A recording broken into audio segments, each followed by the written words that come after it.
Welcome back to Stephen A. Smith Show right here over the digital airways of YouTube. And before I move on a few NBA items, listen, to really close the gap on the initial point that I made in my opening monologue, you're going to see, I don't care if there's current NBA players or professional athletes, you're going to see former NBA athletes and stuff like that. And, they feel whatever way they want to feel about me. I'm not going to say any names because I don't feel like getting into all of that today. I've been through enough this week. But I can honestly tell you from the bottom of my heart, A, it's how I felt, and B, it was my job. And C, I never got personal. You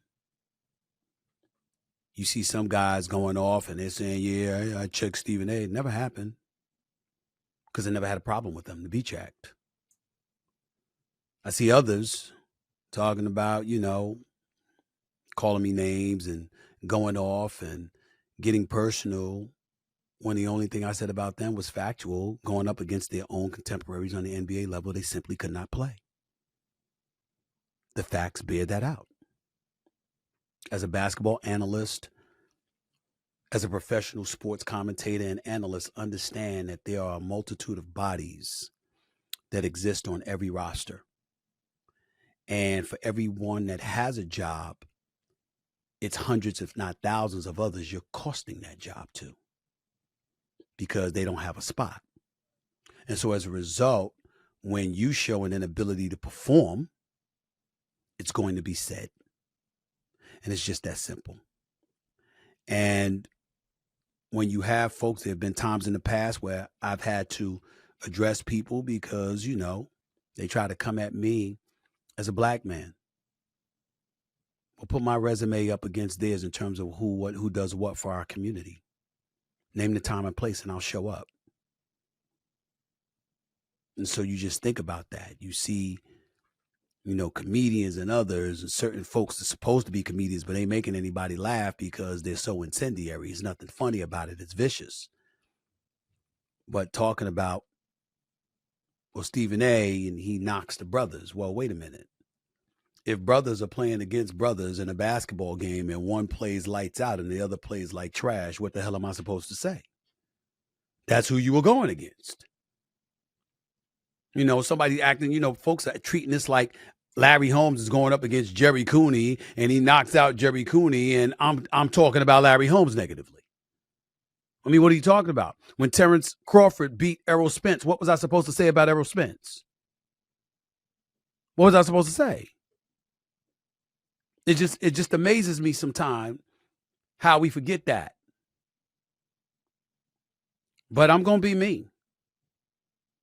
I'm not changing.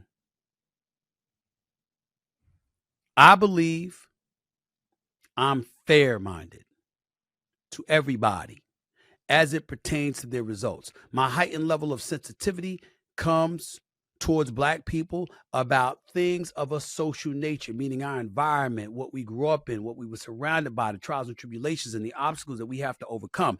It's not going to be based on, that's not going to come into play when it comes to your performance.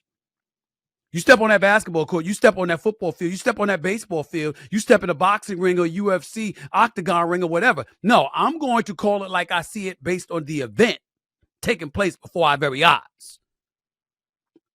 That's what it is. I was not happy at all. And I remember, I'll tell y'all a real quick story before I get into my NBA items. I wasn't happy at all when Nate Robinson got knocked out by Jake Paul. That was vicious. I can't tell you how many black people were in my camp laughing their behinds off. They thought it was funny as hell. They brought up how Nate Robinson was talking smack to Jake Paul on YouTube and calling him out and inviting himself into that situation. I was thinking about the fact that Jake Paul secretly has been training with professional boxing trainers. And Nate Robinson was a basketball player, fight a boxer. I didn't think it was fair. I didn't laugh. It's still not funny to me. I haven't seen Nate Robinson since. Because it had to be embarrassing because he got put to sleep. Remember that sound from Snoop Dogg? Oh, Lord.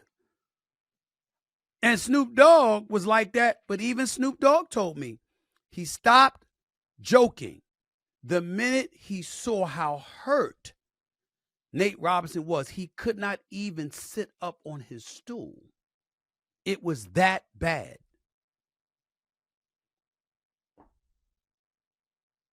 It might have been more funny if he was a boxer, but he never trained. He wasn't a boxer.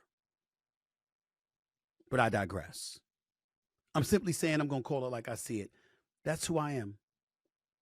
That's what comes along with me. I'm going to be fair and objective in what I see and what I say and what I call out.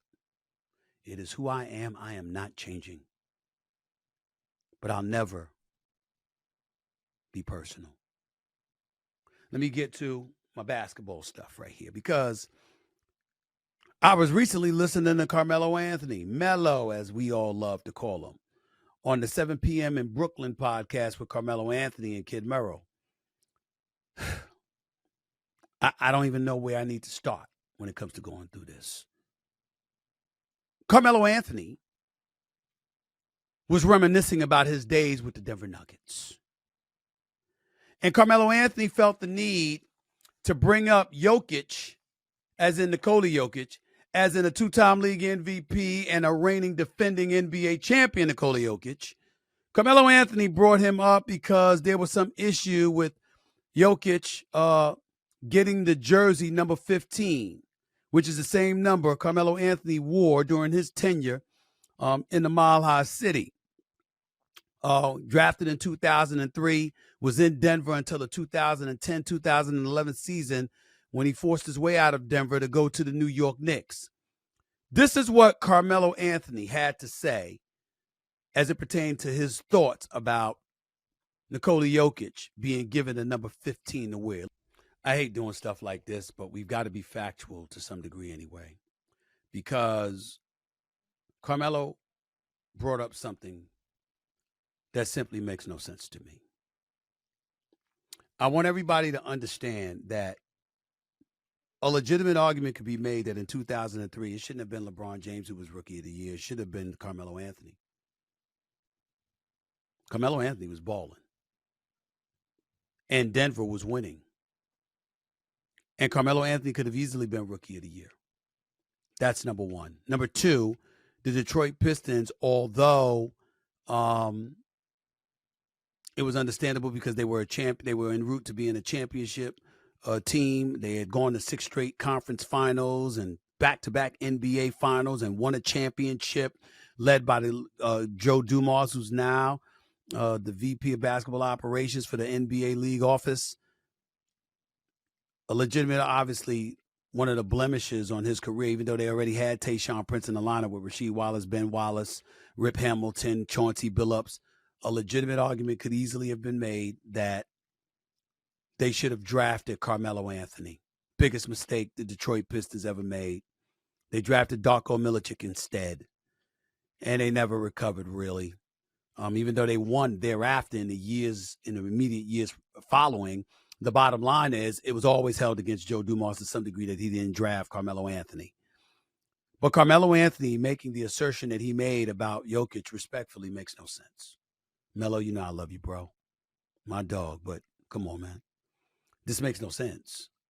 First of all, Carmelo Anthony departed in the 2010-2011 season. Nikola Jokic was drafted 41st overall, the 11th pick of the second round in the 2014 NBA draft, 3 years later. So, to me, that argument makes no sense. It almost sounded like Carmelo Anthony was saying Jokic got the uniform while he was still there, for crying out loud, which obviously makes no sense because if he was still there, obviously Jokic wouldn't have been able to get to number 15, but you're basically acting as if the Denver Nuggets owed you something. I believe they would have. You averaged 24.8 points, 6.3 rebounds. You got to a Western Conference Finals with them. I get that. And I get what Carmelo Anthony is saying in defense of him when he went on All the Smoke with my boys Matt Barnes and Steven Jackson, and he explained it by saying, we go to the Western Conference Finals in 2009. What are you supposed to do? You're supposed to build on that. You're supposed to add pieces, plug and play. Don't mess the core up. They got rid of Dante Jones. On that team, Dante was a key piece on that team. Get rid of Dante Jones. They're like, we ain't re-signing Chauncey. We're about to trade JR, as in JR Smith. Kmart contract is up. All right.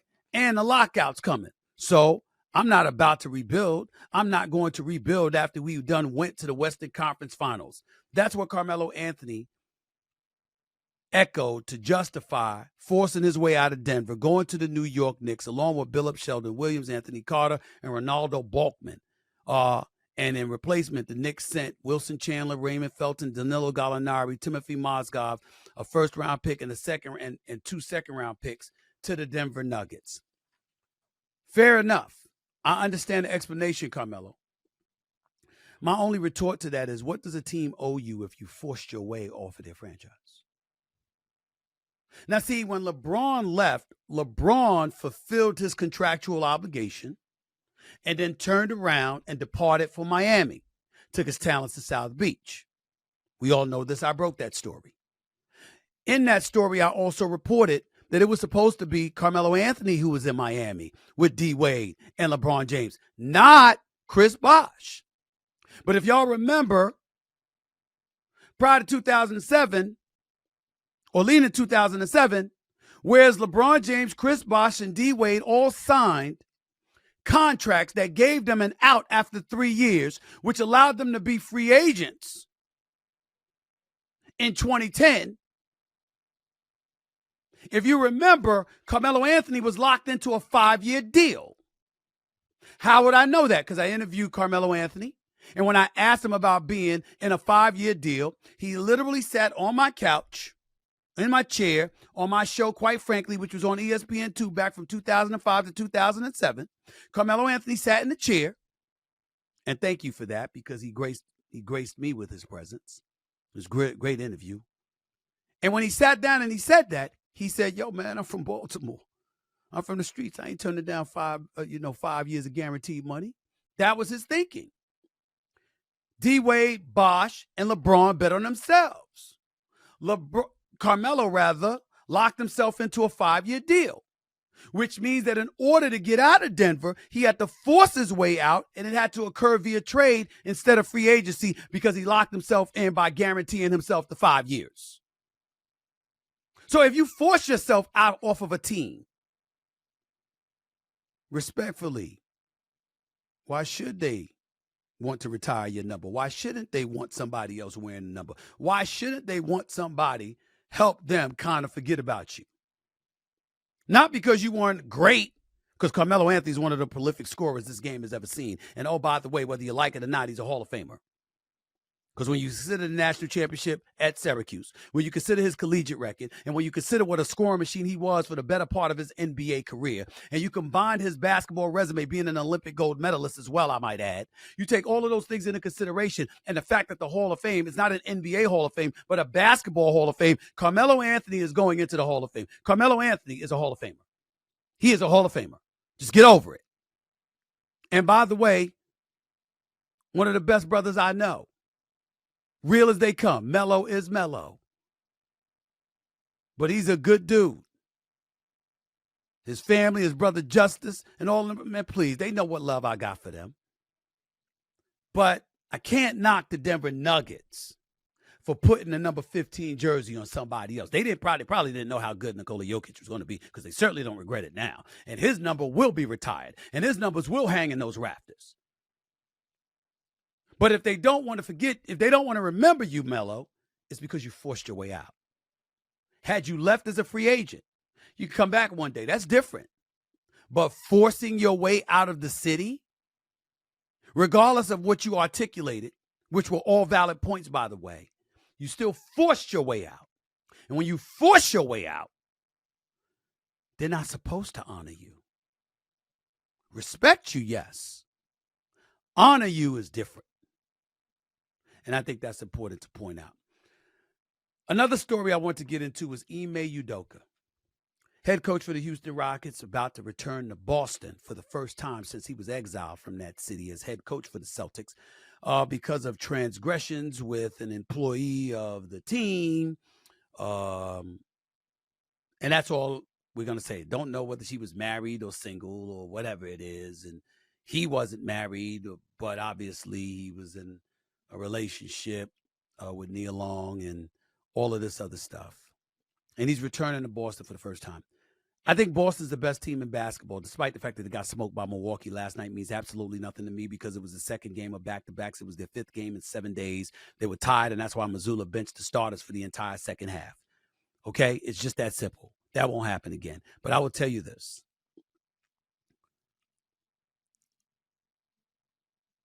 I don't care how good they look. And I respect the hell out of Joe Mazzulla as a coach. He ain't Ime Udoka. Ime Udoka is a hell of a coach. And if you don't believe me, just go look at the Houston Rockets right now. You understand that the Houston Rockets got a chance to make the playoffs. That team that was as moribund, as pathetic as it comes over the previous few years, that team is vying for a playoff spot. Yes, the acquisitions of Dylan Brooks and Fred VanVleet definitely helped. Jalen Green and those boys, they can play. But Ime Udoka is the difference. This man can coach. And I'm telling you right now, even though I expect Boston to win this year because Jason Tatum is a superstar and Jaylen Brown is a star and Porzingis, a 7'3" shooter and shot blocker, is an added addition and commodity to them, and they should be able to beat anyone outside of Denver. It could come down to them against Denver. Bottom line is this. I don't care how good Mazzulla is, and I concede he's very good and the team is great. Ime Udoka is a sensational coach. And it sickens me that he had to go through what he had to go through. And I don't think any decent soul should ever forgive the Boston Celtics. I shouldn't say forgive because forgiveness is in the eye of the beholder, but they should never forget what Boston did to him. I'm going to say this, and I say this again. Everybody says, oh, Stephen A., what are you talking about? Did this? No. We ain't legislating people's relationships. Neil Long's relationship with Ime Udoka is none of your business. It don't have nothing to do with you. You ain't in their bedroom. You ain't humping up and down with them. Ain't got nothing to do with you. Nothing. That's their business. Here's what's our business. The fact that the information was leaked out. And this man was paraded all over the news, the airwaves, and the news wires. That was wrong. Boston Celtics, fire him or keep him.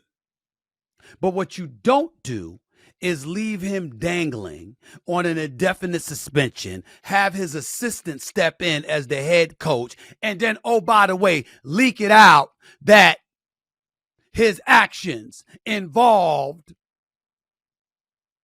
sexual relations with somebody that works within the organization.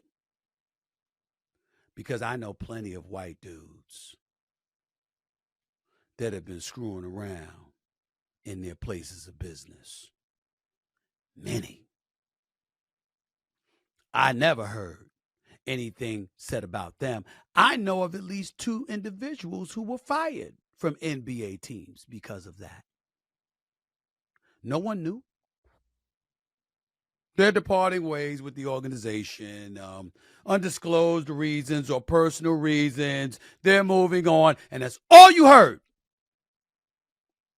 But Ime Udoka, his stuff was publicized to the point where he got to sit on a podium answering questions about his proclivities and his sex life and how he got to take his kid to therapy because of all that his kid has been through. Like that's any of our business.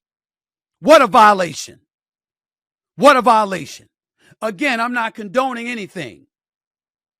I'm simply saying that was none of our business. That was none of our business. Now, I ain't the type of dude that would ever dime out anybody, ever. But I will say this. If somebody white is having an extramarital affair in the NBA with somebody in the office and it gets found out publicly, then I'm not going to mind because I'll think it's fair. My perfect world is we don't know about that. Just like we shouldn't have known about Ime Udoka. But that ain't what happened. And that's sad. So I just want to say that. I want to bring that up because that's near and dear to my heart because I'm so happy for him and that he's turning that Houston Rockets franchise around. They're going to win the damn championship this year. We know that, but at least they're going to be respectable, and I think they're going to be vying for a playoff spot. And I think this dude is a sensational coach, and I believe without question, I believe if he was coaching the Celtics last year, they would have been back in the finals. I believe the Boston Celtics would have had a better chance of beating Denver than Miami did because they had more size on them, and they had Jalen. They had Jason Tatum, Jaylen Brown. They had Derek White, Marcus Smart at the time, and now they got Jrue Holiday with Derek White, with Porzingis, with Tatum, with Brown. They got size, and people keep underestimating Denver's size. Denver's a big team. They're a big team. What you got to have to beat them, you got to have size. You got to have perimeter play. You have to have an elite defense, and you have to have star power. Boston has it all. If anybody can dethrone the Denver Nuggets, it is the Boston Celtics. That is true, as long as they ain't jacking up 63s a game. But in spite of all of that, here's the reality. I wish I could be talking about the Lakers that way. I can't. They're trash. They're awful. They got their ass kicked last night by the Phoenix Suns. Devin Booker and Bradley Beal took turns waxing them. Literally took turns. Kevin Durant practically took the night off. All he was doing was giving them the ball with an occasional jumper here, or occasional steal and breakaway dunk there. He was basically just giving them the ball. Lakers had no answer. LeBron, he's 39 years of age in his 21st season. He took a night off. He wasn't himself. Anthony Davis did the same thing. I don't blame them one bit. They're carrying the team. Lakers are probably going to make a move. I don't think DeJounte Murray is the move because I don't think he's a shooter. I think the Lakers need a shooter. Yes, they need a defender. Yes, they need another big body. But they also need a shooter. And I'm tired of seeing people come to the Lakers and not be able to shoot because that's why they keep losing. Because LeBron James is getting people the ball. They can't make shots. That's the problem. Only person he can trust to make shots is Anthony Davis. Proud of Anthony Davis. Was critical of Mr. Six Flags himself, the roller coaster going up and down all the time, 40 points one game, 11 points the next, particularly against somebody the quality of Jokic, but he has played his behind off this year. Anthony Davis is a candidate for Defensive Player of the Year. He's an all-star caliber player. The brother's playing like a star. And LeBron is LeBron. They have no help. And I guess the Lakers going to pull the trigger and they're going to make a move because they don't have any choice. They're probably going to give up a pick along with somebody like Rui Hachimura or somebody.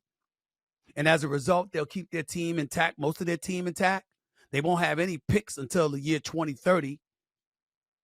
No exaggeration. It's true. But hey, that's the way it goes. That's the way it goes. Because when you have LeBron James are severely strapped. And LeBron is 39. He can only do but so much, y'all. I mean, my God. These players get checks too. Problem is they getting checks and they hanging out at the beach or in Malibu or at Nobu or someplace else instead of doing what they can to prepare themselves to help out LeBron and Anthony Davis and Darvin Ham and Rob Pelinka and Jeannie Buss. It's a damn shame. It really is.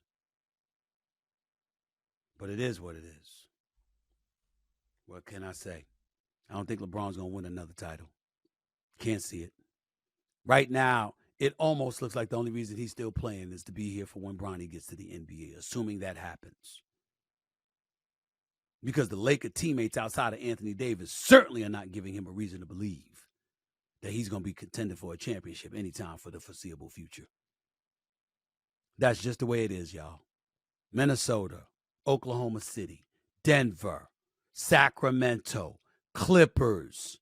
Those are the teams automatically better than the Lakers. automatically. That's before you think about the Dallases of the world and a few others. It's pretty bad. It's pretty bad. You're listening live to the Stephen A. Smith Show right here over the digital airways of YouTube. Back with NFL playoff action. I'm going to give you my picks for this week in slew of NFL games. Not to mention, congratulations to the New England Patriots, along with my awards for the NFL season. All of that and more up next, live right here on the Stephen A. Smith Show. YouTube style.